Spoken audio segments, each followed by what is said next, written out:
돌아오는 토요일이면요, 8월 6일이죠. 브라질에서 개최되는 리우 올림픽이 시작됩니다. 올림픽을 앞두고 국제올림픽위원회에서요, 이 러시아 올림픽 대표 선수 387명 중에 104명을 출전 금지 처분을 내렸습니다. 왜냐하면 그들이 금지 약물을 복용한 사실이 드러났기 때문이죠. 스포츠에서 특별히 올림픽이라는 큰 그 행사에서 금지된 약물을 복용해서 이 경기력을 향상시키는 것이 바로 부정행위고 범법 행위이기 때문입니다. 결코 해서는 안 되는 행위이기 때문에 이게 발각이 되면은 강력한 제재를 하게 되는 거죠. 그리고 이에 대한 경각심을 주기 위해서 주기적으로 이 교육을 이걸 하면 안 된다라는 것을 선수들에게 의무적으로 교육을 받게 합니다. 이 살아계신 하나님의 교회를 목회하는 디모데와 그리고 하나님의 성전된 교인들은요, 그들이 하나님의 집의 자녀이며 그리고 동시에 하나님의 집에 우리가 대표입니다. 우리나라를 대표해서 올림픽 대표 선수들이 이제 리우 올림픽에 나가는 것처럼 우리가 하나님의 집의 성도이고 또 성전이기 때문에 우리가 바로 하나님 나라의 대표이죠. 그렇기 때문에 올림픽 선수들이 그 품위를 유지하고 또 정정당당하게 그 운동 실력을 겨뤄야 하는 것처럼 우리도 하나님 나라의 대표로서 하나님의 집으로서 우리가 특별히 주의를 기울이며 지켜나가야 되는 품위를 유지해야 되는 것들이 있습니다. 그것은 바른 교훈을 듣고 지키며 그 안에서 하나님의 백성답게 경건하게 생활해가는 것입니다. 이러한 경건한 삶을 통해 성도는 살아계신 하나님의 성전이 되고요, 교회는 살아계신 하나님의 집이 되는 것입니다. 교회로서 우리가 따라야 할 바른 교훈을 바울 사도는 두 가지 가이드라인을 통하여서 제시해주고 있습니다. 이 두 가지 가이드라인이 뭐냐? 그것은 우리가 주 예수 그리스도의 말씀과 그 말씀을 바탕으로 하는 경건에 관한 교훈을 지키며 살아야 한다는 것입니다. 예수 그리스도의 말씀과 경건에 관한 교훈을 따르지 아니할 때 어떤 결과를 맞이하게 되는가를 4절과 5절에서 말씀을 해주고 있죠. 교만하여져서 아무것도 알지 못하고 도리어 변론과 언쟁을 좋아하게 되고 그 결과로 투기와 분쟁과 비방과 악한 생각을 만들어내고 마음이 부패해지고요, 경건을 도리어 이익의 방도로 여기게 되는 데까지 나아가게 되고 결국은 진리를 잃어버리고 구원에서 탈락하는 그러한 결과를 맞게 되는 것입니다. 마음이 부패해지고 진리를 잃어버리게 되는 것에서부터 성도와 교회를 지켜내는 것은 경건에 관한 주 예수 그리스도에 관한 말씀을 듣고 행하고 지키는 것입니다. 디모데전서 4장 7절과 8절 말씀을 우리 한번 같이 읽도록 하겠습니다. 시작. 망령되고 허탄한 신화를 버리고 경건에 이르도록 너 자신을 연단하라. 육체의 연단은 약간의 유익이 있으나 경건은 범사에 유익하니 금생과 내생에 약속이 있느니라. 경건에 이르도록 우리 자신을 연단하게 되어질 때 경건에 관한 바른 교훈을 쫓아 살게 되어지고 우리가 진리 되신 그리스도 예수의 은혜 가운데 경건한 하나님의 사람으로 하나님의 살아계신 교회로 하나님의 살아계신 성전으로 하나님 나라의 대표로 자리매김하게 된다라는 것이죠. 여기서 말씀하고 있는 경건은요, 특별히 헬라어로 유세베이아라고 번역이 됐는데 이 경건이라는 단어가요, 신약 성경에는 딱 세 군데에만 나옵니다. 네 군데네요. 바울 사도가 쓴 목회 서신인 디모데 전서, 후서, 그리고 세 군데가 맞네요. 베드로 후서, 이렇게 세 군데에만 경건이라는 단어가 쓰이는데 이 말이요, 원래 히브리 말인 히브리어에서 경건이라는 것을 뜻하는 하시드를 번역한 겁니다. 근데 여러분, 이 하시드라는 말이 무슨 의미냐면 원래는 성도를 의미하는 거였어요. 성도, 하나님을 믿는 하나님의 백성들을 하시드라 그랬는데, 특별히 이 바벨론 포로기 이후에 우리가 이 유대인들 가운데 하나님의 말씀만 오직 정말 생명을 걸고 잘 지켜서 우리의 신앙과 민족적인 고유의 순수성을 지켜나가겠다라고 다짐하던 사람들이 있는데 그 사람들을 통칭하는 말이 뭐였냐면 하시딤이었어요. 하시딤. 성도들, 거룩한 자들. 그러니까 우리가 알고 있는 하시딤이 누가 있었냐면은 예수님 시대에 여러분 바리새파 사람들 있잖아요. 바리새인들. 예, 경건하게 살려고 노력했던 그 사람들을 바로 하시딤이라고 불렀어요. 그러니까 이 경건이라는 거는 원래가 성도들, 하나님의 은혜로 살아가는 사람들을 의미하는 그러한 표현이었습니다. 그러니까 이거를 사전적인 용어로 정의한다면은 하나님의 은혜를 입고 사는 사람, 혹은 하나님의 은혜를 입고 살아가는 사람들의 삶의 태도다라고 그렇게 말씀드릴 수 있을 것 같습니다. 저는 오늘 이 디모데전서 6장 3절부터 10절의 말씀을 통해서 경건에 이르는 세 가지 길에 관해서 여러분과 함께 은혜를 나눠보고자 합니다. 첫 번째, 이 경건은요, 다툼을 막습니다. 경건은 존중을 주장하기 때문입니다. 예수 그리스도의 말씀이 아닌 이 다른 교훈을 주장하는 자들의 특징적인 모습은 무엇인가? 바로 다툼과 분쟁이다라고 4절과 5절 말씀이 우리에게 알려주고 있습니다. 다른 교훈을 쫓아가게 되면은 다툼과 분쟁을 일으키게 됩니다. 그리고 경건을 자신의 이익을 위한 도구로만 생각하기 때문에, 사용하기 때문에 필연적으로 다툼을 일으키게 되는 것이죠. 예를 들면 바울 사도가요, 또 이 에베소를 비롯한 아시아 지역과 그리고 빌립보와 이런 마게도니아 같은 유럽 지역에서 복음을 전하고 있을 때 바울이 다녀간 곳마다 뭐 에베소 교회면 에베소 교회, 고린도 교회면 고린도 교회에 또 다른 가르침을 전하는 자들이 왔어요. 그들도 예수 믿는 사람들, 그리스도인들이라고 불리는 사람들이었는데 이들은 어떻게 복음을 전했냐면요, 바울에게 반대하려고 사도 바울의 표현에 의하면은 자기에게 괴로움을, 바울 사도를 괴롭히게 하려고 와서 복음을 열심히 전했다라는 겁니다. 야, 바울이 전하는 복음은 그래, 그게 맞기는 맞는데 그래도 이게 완전한 복음은 아니라 정통 유대인들인 우리가 전하는 복음이, 하시딤인 우리가 전하는 복음이 진짜 복음이니까 이거 잘 들어봐라 하면서 복음을 전했죠. 또 그걸로 말미암아 아직 이 복음을 잘 모르고 믿음을 잘 모르는 이 아시아와 유럽 지역에 있는 그 처음 교회들 있잖아요. 그 성도들을 자기 사람으로, 그러니까 쉽게 말해서 양떼를 도둑질 한 거예요. 요즘 말로 하면은 담임 목사가 이렇게 있는데 야, 그 교회 후졌으니까 그 담임 목사 이게 좀 실력이 별로니까 나한테 오라고 이렇게 싹 이제 끌고 가는 거죠. 예, 그렇게 해서 경건을 자신의 이득을 위한 도구로 취한 사람들이 옛날에도 있었고 지금도 있었다라는 겁니다. 내가 저 바울보다, 내가 저 손진수 목사보다 더 특별한 은혜가 있고 은사가 있고, 내가 기도하면은 또 참 이러저러한 응답이 분명히 나타나고 말씀도 내가 더 탁월하게 전하니까 나한테 와서 배우시오. 내가 이렇게 기도해 줄 테니까 헌금하시오. 여러분, 뭐 이런 식으로 해가지고 경건을 자신에게 이득을 취하는 그러한 장사 속으로, 사업수단으로 삼았던 사람들이 있었다는 겁니다. 그러니까 여러분, 여기에 필연적으로 다툼이나 분쟁이 일어날 수밖에 없었던 거죠. 여러분, 바울 사도가 그러한 다른 복음을 전하는 거짓 교사들하고 계속해서 싸우잖아요.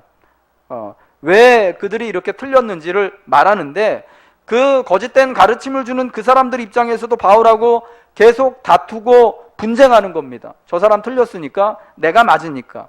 여러분, 여기에는 같이 협력하고 함께 이루어 나가는 복음의 역사가 아무것도 없지요. 오히려 자신의 우월함이 증명되어야지, 오히려 내가 맞다라는 것이 증명되어야만 하는 것입니다. 그러니까 경건이 아닌 다른 교훈을 쫓아가게 되면은 이러한 다툼과 분쟁이 일어나게 되고 회방과 악한 생각이 나올 수밖에 없게 되는 것입니다. 근데 여러분, 경건은 이러한 다툼과 분쟁의 일을 막게 되는 것이죠. 도리어 다툼과 분쟁이 아니라 그리스도 안에서 연합을 이루어 나가는 것이 경건에 관한 교훈, 그리스도의 말씀을 따르는 은혜에 있는 사람들의 특징이다라는 겁니다. 이 다툼과 분쟁과 대비되는 경건의 모습은 어떠한 것인가를 디모데전서 5장 1절부터 6장 2절에서 우리에게 보여주고 있습니다. 거기에는요, 바울 사도가 교회 안에 있는 과부들 그리고 장로님들, 멍에 아래에 있는 종들에게 권면하는 내용이 나오는데, 각각의 이 세 부류의 성도들에게 어떻게 지금 권면의 말씀을 주는지를 우리 한번 살펴보죠. 디모데전서 5장 3절에서 어떻게 말씀하냐면, 참 과부인 과부를 존대하라 라고 말씀해주고 있습니다. 그리고 디모데전서 5장 17절에서는요, 교회 안에 있는 장로님들을 어떻게 대하냐, 잘 다스리는 장로들은 배나 존경할 자로 알되 말씀과 가르침에 수고하는 자들에게는 더욱 그리할 것이니라. 그리고 디모데전서 6장 1절에는요, 멍에 아래에 있는 종들에게 이렇게 권면합니다. 무릇 멍에 아래에 있는 종들은 자기 상전들을 범사에 마땅히 공경할 자로 알지니. 여러분, 이 과부들에 대하여서 교회 안에 있는 장로님들에 대해서 멍에 아래에 있는 종들이 자기 상전을 대하는 태도에 있어서 공통되는 게 여러분 뭡니까?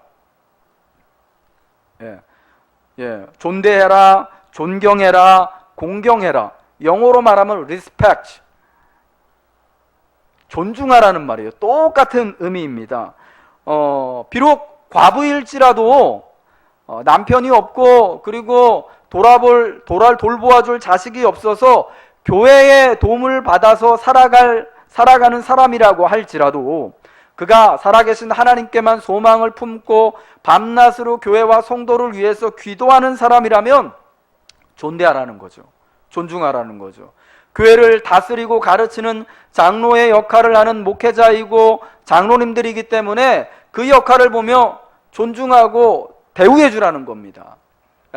멍에 아래에 있는 종들이 같이 예수 믿는 주인이 같이 예수 믿는 교회에서는 형제라고 불린다고 할지라도 내가 그리스도인이기 때문에 그 주인된 형제를 존중하고 공경하라라고, 마땅히 그렇게 하라고 말씀하고 있는 겁니다. 여러분이 이 비단 세 부류의 이 성도들은요, 그냥 단순히 과부들, 장로들 그리고 종들만 말하는 게 아니라 교회 안에 있는 모든 부류의 성도들을 대표하는 것입니다. 여러분, 우리 교회 안에 장로님들이 계시고 또 목사인 제가 있고 원로 목사님이 계시고 또 우리 권사님들이 계시고 안수 집사님들, 서리 집사님들, 그리고 또 우리 이제 새가족 여러분들 있잖아요. 그리고 또 우리 아이들, 유치부 아이들, 영아부 아이들, 유초동부 아이들, 그리고 참 얼굴 보기 힘든 중고등부 아이들, 청년들, 여러분 이렇게 있지 않습니까? 그 모든 교회 안의 성도들을 어떻게 하라고요? 존중하라는 겁니다. 어리다고, 내가 가르쳤던 학생이었다고 무시하고 깔보지 말고, 이제는 한 그리스도인으로서 배려해주고 존중해 주라는 거죠. 그러한 정신이 교회 안의 모든 성도들, 특별히 낮은 자나 부한 자나 이런 것을 떠나서 사회에서 소위 말하는 신분이나 계급이나 이런 것을 다 떠나서 성도이기 때문에, 거룩한 하나님의 은혜로 살아가는 사람들이기 때문에 그 이유 하나로 존중하고 존귀하게 여겨줄 것을 말씀을 하고 있습니다. 여러분, 이것이 경건에 이르는 첫 번째 길이다라는 것을 성경은 말씀해주고 있습니다. 여러분, 우리 주변에 있는 모든 성도들을, 특별히 우리 교회 안에 속해 있는 모든 분들을요, 다 우리가 어떤 직분에 있든지 간에 다 존귀히 여기고 존중해야 할 줄로 믿습니다. 우리 교회에서는 여러분 그런 일이 일어나지는 않는데요, 저기 큰 교회들 가면은요, 주일마다 뭐 때문에 여러분 힘든지 아십니까? 교회 차 가져오는 것 때문에, 주차 때문에 맨날 싸워요.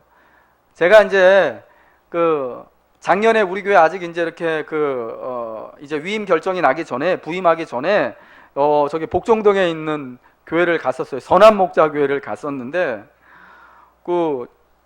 거기도 이제 주차 자리가 없으니까 교인들은 다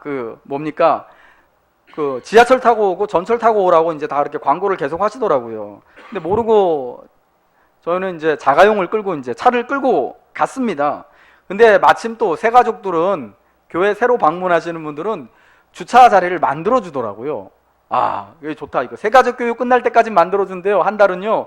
그래가지고 그 새가족 들어가는 데가 어딥니까 물어보고 이제 주차를 하려고 딱 갔는데, 앞에서 안내하시는 집사님인데 아마 거기 이제 관리하시는 분인 것 같아요. 차를 딱 막아 세우더니 되게 퉁명스러운 소리로 이 차는 못 들어갑니다 그러는 거예요. 왜요? 제가 이제 물어봤죠. 저 오늘 처음 왔는데요. 그러니까 티켓이 있어야 된다는 거예요. 이제 새가족 딱지가 붙어야만 들어가는데, 그래서 나 그거 몰랐다고, 지금 오늘 처음 왔다고 그러면서, 아무튼 가서 그럼 1층에 사무실 가서 티켓을 받아서 붙여놓으라는 겁니다.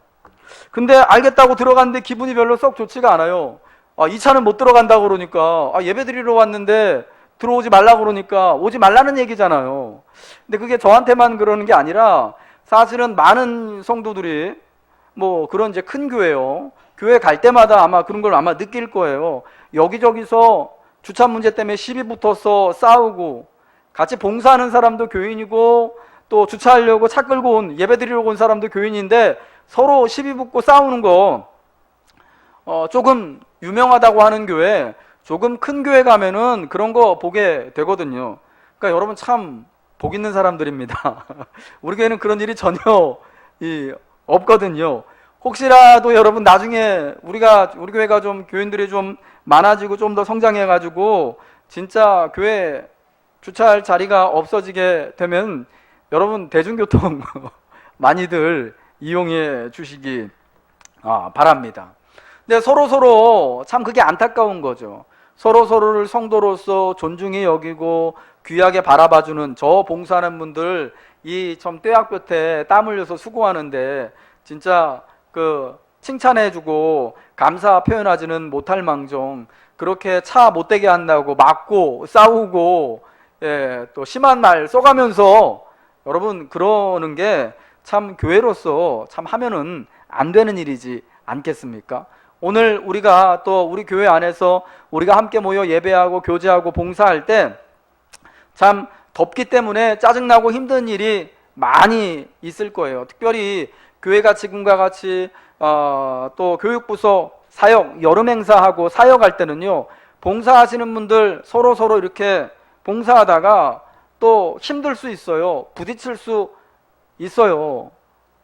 밥을 왜 그렇게 하냐부터 시작해가지고, 아니면 또 이렇게 또 다 끝나고 나서 뒷정리하는데, 한국은 그 분리수거 철저하게 해야 되잖아요. 종이는 종이대로, 또 그리고 버릴 거는 버릴 거대로, 뭐 캔은 캔대로 분리 잘해야 되잖아요. 이거 가지고 또 또 서로 마음에 안 들어가지고 왜 종이를 캔에다가 버렸느냐, 왜 비닐에다 버렸느냐, 왜 분리수거 안 했느냐, 똑바로 해놓고 가라고 잔소리하고 싸우고 듣고 기분 나쁘고, 여러분 그러면은 이게 덕스럽지가 않다라는 거죠.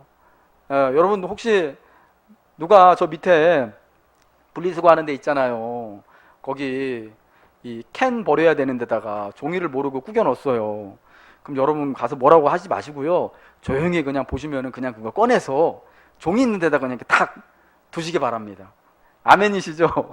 여러분 그게 아름다운 모습인 줄로 믿습니다.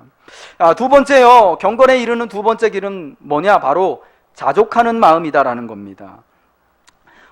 자족하는 마음이 있을 때 경건은 큰 유익이 된다라고 말씀을 해주고 있습니다. 자족한다라는 것은 현재 내가 처한 형편에 감사하며 만족한다라는 것입니다. 비록 내가 지금 잘 살다가 물질적으로 조금 어려운 형편을 맞게 되더라도, 내가 건강하다가 지금 갑자기 건강이 좋지 않게 되었다고 하더라도, 우리 아이가 이렇게 공부를 열심히 했는데도 불구하고 입학하는 데 있어서 또 취직하는 데 있어서 조금 어려움을 겪게 됐다고 하더라도, 그래도 주님 감사합니다, 만족합니다, 저는 괜찮습니다 라는 것이 바로 자족이라는 겁니다.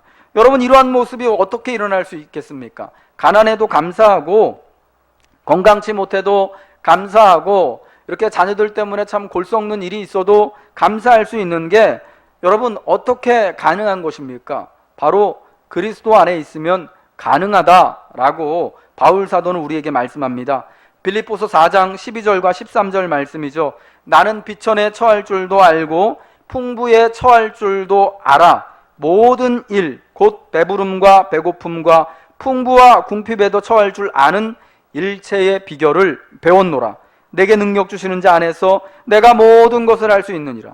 이 배고픔과 배부름과 배고픔과 풍부와 궁핍에도 처할 줄 아는 일체의 비결을 배우는 은혜가 어디 있습니까? 내게 능력 주시는 자인 예수님 안에 있을 때 그렇게 감당할 수 있다라는 겁니다.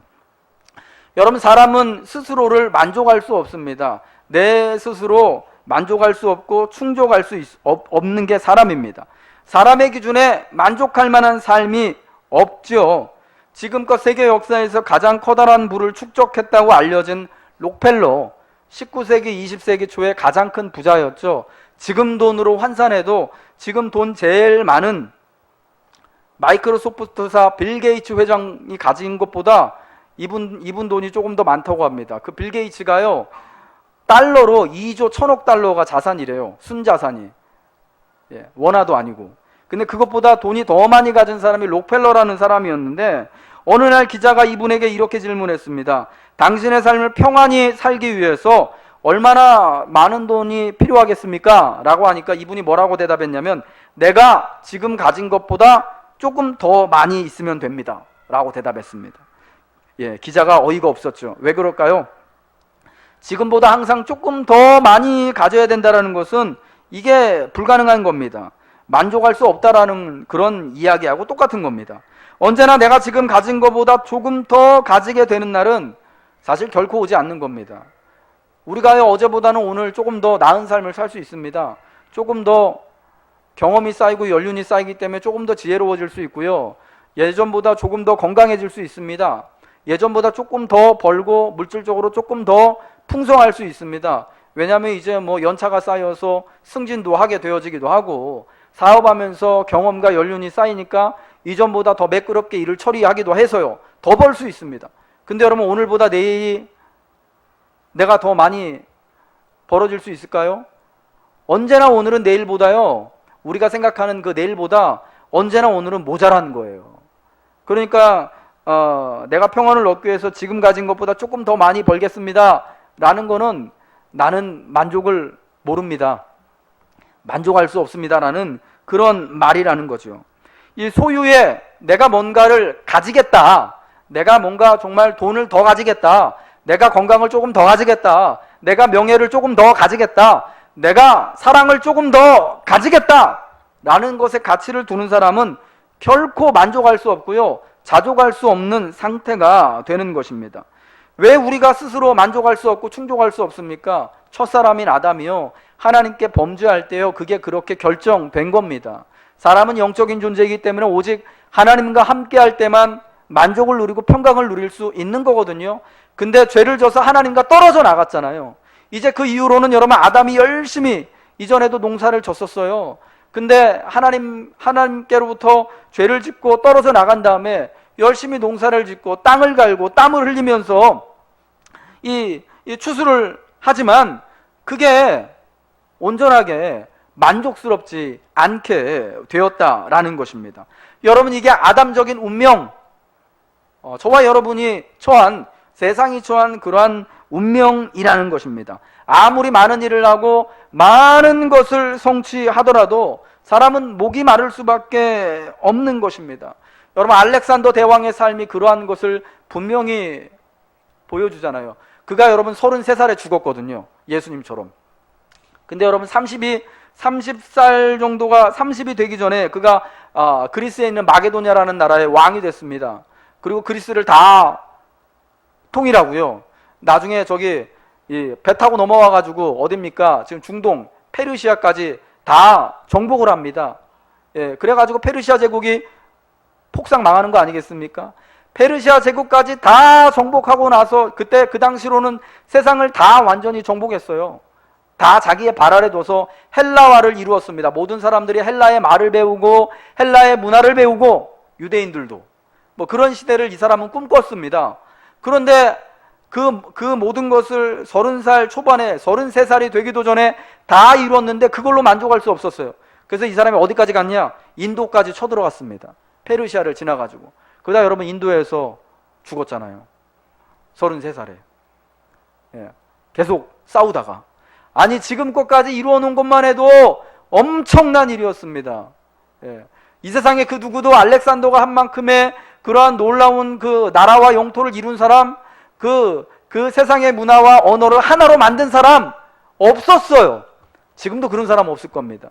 근데 그거를 만족하지 못하고 인도까지 쳐들어갔다가 거기서 풍토병 걸려가지고 자기도 죽고 같이 갔던 부하 장수들, 병사들 많이 죽임을 당하고, 그러고 나서 이 알렉산더가 죽은 다음에 자기가 세운 이 제국 있잖아요. 헬라 제국이 남북으로 쫙 갈라지게 되었던 거죠. 여러분 이걸 보더라도 사람은 참 스스로 자족할 수 없다라는 것, 만족할 수 없다라는 것이 분명하게 되는 것입니다. 이 부하려고 하는 마음, 자족하는 마음이 아니라 부하려고 하는 마음은 이렇듯 우리를 시험과 올무에, 우리를 무너짐의 자리까지로 이끌어 간다라는 것입니다. 부하려고 하는 자들은 이러한 주의를 해야 된다. 이 부하려고 하는 자들에겐 이러이러한 어려움이 있으니까 부하려는 마음을 버리라는 거죠. 돈을 사랑하는 그 마음을 버리라는 거죠. 부하려는 마음은 바로 돈을 사랑하는 마음입니다. 여러분 돈이 왜 만들어졌습니까? 물질이 왜 만들어졌습니까? 사람이 그것을 만들었는데 그저 우리 삶이 좀 편리하기 위해서, 먹고 사는데 물건 이렇게 통용하는데 바꿔 쓰는데 편리하라고 돈을 만들었습니다. 근데 나중에 여러분 어떻게 됐죠? 돈이 살기 위한 수단이 아니라 삶의 목적, 그저 모으는 것으로만 변질이 되게 되니까 돈을 쓰는 돈이 원래 여러분 이 목적이 잘 사람 사이에도, 그리고 또 사회 사이에도, 나라 사이에도 잘 유통이 되어져야 하는 게 돈이 원래 가지고 있는 그런 만들어진 목적이고 의도예요. 근데 이게 그러니까 한 곳에 쌓아두려면 도저히 쌓아둘 수 없는 게 돈이다라는 거를 우리는 알아야 한다라는 것이죠. 그러니까 지혜로운 사람은 어떻게 해야 합니까? 이거는 그냥 내가 좀 편안하게 좀 편리하게 살기 위한 그냥 수단이지, 이 돈을 목적으로 부하려는 마음을 갖지 않고 살아야겠다라는 마음이 있어야 한다라는 것이죠. 경건은요, 돈에 관한 올바른 훈련을 포함하는 것입니다. 부하려 함으로 시험에 빠지지 않기 위해, 돈을 사랑함으로 일만하게 뿌리를 내 안에 심어두지 않기 위해 성도는 어떤 경건의 자세를 가져야 되는가? 디모데전서 6장 17절과 18절 말씀에서 우리에게 보여주고 있죠. 같이 한번 읽겠습니다. 시작. 내가 이 세대에서 부한 자들을 명하여 마음을 높이지 말고 정함이 없는 재물에 소망을 두지 말고 오직 우리에게 모든 것을 후히 주사 누리게 하시는 하나님께 두며 선을 행하고 선한 사업을 많이 하고 나누어 주기를 좋아하며 너그러운 자가 되게 하라. 아멘. 여러분 이 말씀 디모데전서 6장 17절과 18절 말씀은 교회 안에 있는 좀 부한 자들에게, 부한 성도들에게 하는 권면의 말씀입니다. 너희가 재산이 많냐? 그러면 그걸 더 쌓으려고 욕심 부리지 말고 잘 선한 일 하고 또 나누어 주기를 좋아하는 너그러운 마음을 가지라는 거죠. 그리고 우리가 본 본문의 말씀 8절부터 10절의 말씀은 교회 안에 있는 좀 가난한 성도들에게 하는 말씀입니다. 가난한 자들 부하려고 하지 말고 지금 있는 것으로 만족히 여겨라. 괜히 돈을 이렇게 추구하다 보면 자랑하게 되고 그러다 보면은 일만하게 뿌리가 되어져서 결국 자신을 찌르게 된다라는 것을 말씀하는 거죠. 제가 지금도 잊지 못하고 기억하고 계시는 정 권사님이라고 계셔요. 저기 하남교회 권사님이신데요. 저희가 이제 2009년 이제 12월 달에 교회를 제가 유학 간다고 사임을 하고, 그 다음에 이제 3월 초에 이제 유학을 갔잖아요. 2010년이 돼서 제가 이제 3월 제가 4일 날인가 이제 미국에 갔거든요. 비행기를 탔거든요. 그래서 그 전에 살던 집하고 이런 걸 다 정리하고, 제가 이제 3월 4일이 아마 목요일이었던 것 같아요. 그래서 3월 3일 그 수요일 날 저희가 살고 있던 교회 앞에 있는 아파트, 그거를 이제 다 빼고, 저희가 그때 그 임대 아파트 살았거든요. 그래서 임대하는 그 사무실 가서 그걸 다 넘기고 보증금 받고 그 보증금 다시 교회로 드리고 하는 이제 그 일을 제가 가기 전날 한날 그날 했었어요. 근데 권사님한테 전화가 왔었습니다. 목사님 잠깐 뵙자는 거예요. 그래서 집 앞에서 이제 뵙는데 권사님이요, 저희 교구 권사님이셨거든요. 유학 잘 갔다 오시라고, 꼭 공부 다 마치신 다음에 우리 교회로 꼭 오시라고, 꼭 못 가가지고 좀 죄송하긴 한데 하면서 봉투를 하나 이렇게 주시는 거예요. 목사님 가서 비행기 타고 가시면서 애들하고 과자라도 사드시라고. 근데 돈을 꽤 많이 넣으신 것 같아요. 예, 이게 얘가 좀 두껍더라고요, 봉투가. 제가 그분 형편을 너무 잘 알거든요. 목사인 저보다 힘들게 사셔요. 예. 자녀분하고 같이 생활을 하시는데, 사실은 저한테 그때 담아주신 그 봉투에 있는 돈이면 권사님이 식구들하고 한 달 이렇게 잘 드실 수 있을 만큼의 그런 금액을 넣어서 주셨더라고요.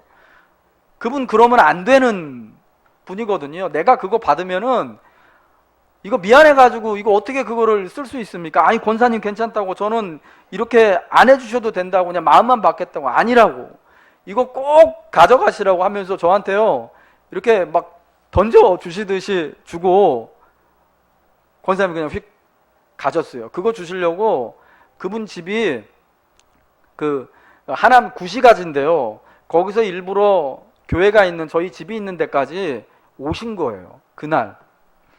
여러분, 제가 이 말씀 드리는 거 이렇게 뭐 목사님 잘 대접해 주십시오 라고 말씀드리는 건 아닙니다. 여러분 오해하지 마십시오. 너그러운 마음이 너그러운 자가 되는 거는요, 돈이 많고 뭐 돈이 없고를 떠나서 우리가 은혜 안에 있으면 누구나 그렇게 다 할 수 있다라는 겁니다. 여러분, 부자들이 빠지기 쉬운, 직면하기 쉬운 그런 위험이 두 가지가 있는데, 첫 번째 뭐냐, 내가 돈이 많다가 보니까 나보다 돈이 없는 사람들을 되게 깔보고 무시할 수 있는 그런 위험이 있다라는 겁니다. 나보다 못한 데 살고 나보다 못 누리고 사니까 나는 돈이 있어서 세상에서 금수저 소리 듣고, 나는 그래도 이 사회에서 1%다, 나머지 사람들은 그냥 다 나보다 못한 사람들이다, 이렇게 여기기 쉽다라는 겁니다. 또 하나는 뭐냐, 돈 때문에 돈이 나를 편안하게 해줄 거다, 돈 때문에 나는 이렇게 계속 안정감을 느낄 거다라는 거짓 안정감을 갖다 준다라는 겁니다. 근데 여러분, 성경이 뭐라고 말씀합니까? 재물은 정함 없는 것임을 알아야 된다라고 말씀해주고 있지 않습니까? 재물은 정함이 없는 거래요. 이 말씀이 무슨 말씀이냐면 재물이 영원하지 않다라는 거죠. 본래 돈이라는 게 흐르라고 만들어 놓은 거잖아요. 어디 이렇게 쌓아두면은 썩게 돼 있어요. 그게 그러면은 돈으로서 기능을 구실을 못하는 거니까 돈은 계속 돌고 도는 게 돈이라는 겁니다. 그러니까 그걸 내가 영원토록 붙잡고 있겠다라는 거 말이 안 되는 거죠. 그래서 우리 예수님도 마태복음 6장 19절에서 너희를 위하여서 보물을 땅에 쌓아두지 말라, 거기는 좀과 동록이 해하며 도둑이 구멍을 뚫고 도둑질한다 라고 말씀하셨습니다. 힙합 가수 중에 미국에 50센트라는 사람이 있습니다. 여러분 모르시죠? 예, 저도 잘 몰라요. 이 사람이 되게 유명한 힙합 가수인가 봐요. 돈을 엄청 벌었대요. 가난한 할렘가 빈민가에서 태어났는데 노래 하나 잘해가지고 돈을 우리나라 돈으로 이 재산이요 얼마였냐면 1,800억. 별로 안 놀라시네. 나는 통장에 180만 원밖에 없는데 1,800억이 재산인데요, 얼마 전에 파산 신청 냈어요. 예, 빚이 많아가지고 이해가 안 되죠. 그리고 여러분 아시는 전 세계 복싱 헤비급 챔피언 마이크 타이슨이요, 권투해가지고 돈을 얼마 벌었냐면 4억 달러를 벌었답니다. 우리나라 돈으로 대충 계산하면 4천억. 엄청나죠. 한 사람이 어떻게 4억이나 벌어요? 근데 이 사람이요, 2004년에 또 역시 이분도 파산 신청을 했는데, 그때 파산 신청할 때 빚이 얼마였냐? 3,800만 불. 우리 돈으로 380억. 약 400억 가까이 되는 돈이 빚이었대요. 4억 벌어가지고 400억 빚 남은 거예요. 어떻게 쓰면은 도대체 이렇게 해야 되나. 그래가지고 또 호사가들, 또 남 얘기 좋아하는 사람들이 또 인터넷에 이렇게 또 막 이렇게 막 올려놨더라고요. 이 4천억, 4억 달러 번 마이크 타이슨이 파산할 때까지 돈을 어떻게 썼나? 50센트가 1,800억 재산 날려먹은 법 해가지고 집사님 보셨나 보네. 이렇게 막 있더라고요. 그러니까 보니까 가관도 아니에요. 뭐 차를 뭐 금박 박은 차를 사고 막 자동차 트렁크에다가 현금으로 100불짜리 현금으로 바꿔가지고 이렇게 꽉꽉 채워놓고, 어떤 사람은 뭐 집에다가 ATM기 있잖아요. 현금 지급기 만들어 놓고 거기서 돈 찾아 쓰고, 희한한 사람들이 많더라고요. 그러면서 번 거 다 쓴 거예요. 여러분, 그런 거 보면요, 사실은 돈이 이게 나한테 영원히 이렇게 쌓여있지 않다는 것은 분명한 것 같습니다. 성경적 의미에서 여러분, 교회 안에요, 좀 부한 성도도 있고 가난한 분도 있지 않습니까? 그래서 이 돈을 어떻게 봐야 되냐?